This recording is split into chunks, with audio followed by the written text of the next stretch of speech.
কাজ করে, এটা মনে রেখে দিবে। তোমার প্রতি তোমার আপদ, তোমার যত রকম ডিফেক্ট যে ধরিয়ে দেবে সেই হবে বন্ধু।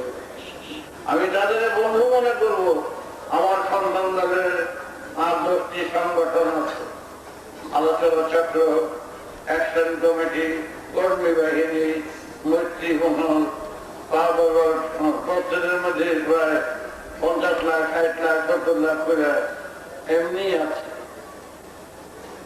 সেই সব সংগঠনেরা প্রস্তুত হয়ে আছে, এক হাতে তেলের বাক্স আর এক হাতে কাঠি,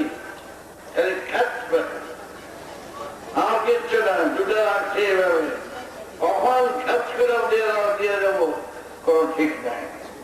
আমরা প্রতি মুহূর্তে সেই মনের অবস্থা, সেই অবস্থা দাঁড়িয়ে কোন দেশে বাস করছি, সমস্ত দুর্মূল্য, কোন বস্তুতে হাত দেওয়া যায় না। মানে চোর হয় বলে লাগা দেব না কেন? এর জন্য দায়ী সমাজ। মানুষের স্বভাব চরিত্র খারাপ হচ্ছে যার, তার জন্য মানুষ নিজেরা দায়ী নয়, দায়ী হচ্ছে আমরা সবাই। এই দেহের থেকে রক্ষা করতে হলে চাই সংগ্রাম। তোমরা রাজি আছো সংগ্রাম? সেই সংগ্রাম আত্মরক্ষার সংগ্রাম। বলো আমাদের সংগ্রাম, বাঁচার সংগ্রাম, বাঁচানোর সংগ্রাম, আত্মরক্ষার সংগ্রাম, আত্মরক্ষার বিপ্লব দীর্ঘজীবী হোক। এটা মনে রাখতে আমার অন্য কিছু আমি বুঝি না। আমি তোমাদের কাছে গুরু ভগবান মতার চলতে আসিনি। আমি প্রত্যক্ষ সংগ্রামের ভিতর দিয়া আজকের এই 10-6 কোটি সন্তানদের নিয়ে বইটা আমি জমিদারি করতে আসি নাই। এর শেষ সীমানা, শেষ পর্দা দেখতে চাই কোথায় এর শেষ। আর এই ভারতবর্ষটা নিয়ে চিনিমিনি খেলছে, ভারতবর্ষকে মর্গেজ নিয়ে বসে আছে, আর ইচ্ছা মতো আমাদের টাকা পয়সা লুটপাট করে নিয়ে তারা গাড়ি বাড়ি করবে, পকেট ভারী করছে, করতে দেওয়া হবে না।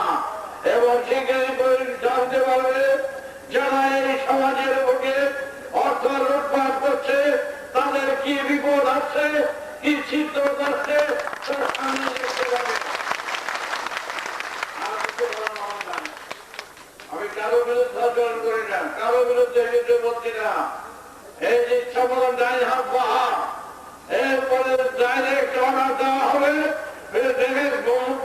দেশের ভাবে যারাই করবে সবারই সাহায্য করবে। রাস্তায় ঘাটে দূরে হাতে 25,000 লোক লাগিয়ে দিয়েছি। আমি জানি, হুকুম জানিয়ে দিয়েছি।